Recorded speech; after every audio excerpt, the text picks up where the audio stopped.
Hi guys, उम्मीद करते हैं कि आप सब ठीक होगे, सब स्वस्थ होगे। तो आपका एक बार फिर से स्वागत है हमारे यूट्यूब चैनल पे। हम बात करेंगे जर्मनी के अपॉर्चुनिटी कार्ड के ऊपर और जानेंगे कि इसकी क्या-क्या रिक्वायरमेंट है। ये वीडियो देखने के बाद आप जर्मनी अपॉर्चुनिटी कार्ड के बारे में पूरा समझ जाएँगे। आपके सारे डाउट्स क्लियर हो जाएँगे। तो जर्मनी अपॉर्चुनिटी कार्ड अप्लाई करने के यहाँ पे देखो 2 आपको वे हैं कि आप या तो as a skilled worker apply करो और उसके लिए आपके पास यूनिवर्सिटी की डिग्री होना ज़रूरी है। लेकिन अगर आपके पास वो नहीं है तो आप पॉइंट सिस्टम के लिए क्वालीफाई करेंगे जिसमें आपको 6 पॉइंट चाहिएंगे और आपको लैंग्वेज की रिक्वायरमेंट होगी। आपको एटलीस्ट A1 लेवल की जर्मन और B2 लेवल या फिर B2 लेवल की इंग्लिश आना ज़रूरी है। लेकिन अगर आपके पास यूनिवर्सिटी की डिग्री है तो आपके लिए लैंग्वेज का आना ज़रूरी नहीं है। अब हम चलते हैं ऑफिशियल डॉक्यूमेंट की चेकलिस्ट के पास।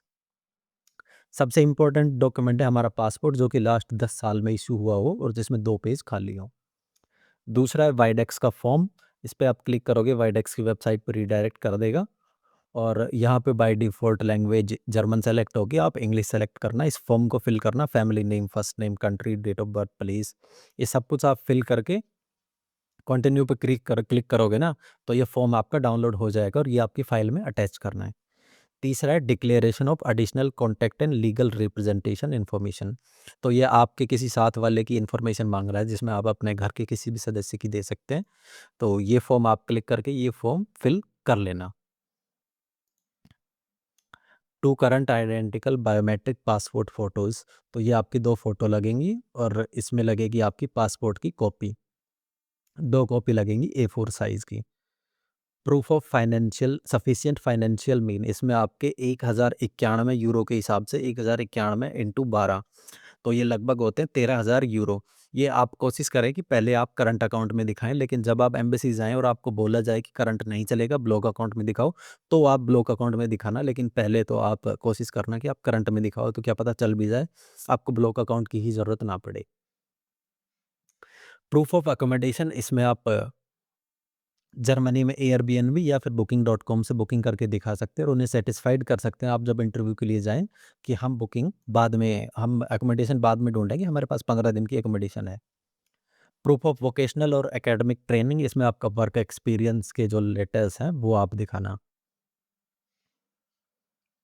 अगर आपकी डिस्टेंस की वो है तो वो आपकी अप्रूव होनी चाहिए एटलीस्ट। यहाँ पे आता है option system, option 1 proof of acknowledgement of your qualification. तो आप एनाबिन की वेबसाइट पे जाना और आप अपनी कंट्री, प्लेस और डाल कर आप अपनी कॉलेज देखना कि अगर वो H+ स्टेटस में है, तो फिर ठीक है, यूनिवर्सिटी की डिग्री अगर वो जर्मन यूनिवर्सिटी की डिग्री के इक्विवेलेंट है, तो आपको लैंग्वेज वाले सिस्टम में जाने की ज़रूरत नहीं है। आपको A1 लेवल की जर्मन या फिर B2 लेवल की इंग्लिश आना बिल्कुल भी ज़रूरी नहीं है। तो ये ऑप्शन 2 आपके ऊपर अप्लाई नहीं होगा क्योंकि आप ऑप्शन 1 के लिए क्वालिफ़ाई हो जाएँगे। अगर आपके पास वोकेशनल ट्रेनिंग है तो फिर आपकी जैब होगी जिसकी फ़ीस अलग से लगती है, लगभग 200 यूरो जिसकी फ़ीस लगती है और ये सब ऑप्शन 2 के लिए है। उसके बाद आपको चाहिए एक मोटिवेशनल लेटर या फिर जिसको आप कवर लेटर भी बोल देंगे। फिर इसके बाद चाहिए आपको proof of personal status in India जिसमें आपका बर्थ सर्टिफ़िकेट, आधार कार्ड लगेगा और एक चाहिए सीवी आपको। और अगर आपकी एज 45 साल से ऊपर है तो फिर आपको ये फॉर्म और साइन करना पड़ेगा और उसके बाद चाहिएगा आपको प्रूफ ऑफ हेल्थ इंश्योरेंस जो कि आप किसी भी वेबसाइट से ले सकते हैं। तो ये थी वीडियो जर्मनी के अपॉर्चुनिटी कार्ड के ऊपर। अगर आप फिर भी आपको कोई डाउट है तो आप मेरे से कॉन्टैक्ट करके कुछ भी पूछ सकते हैं। थैंक यू, बाय बाय, मिलेंगे हम अगली वीडियो में।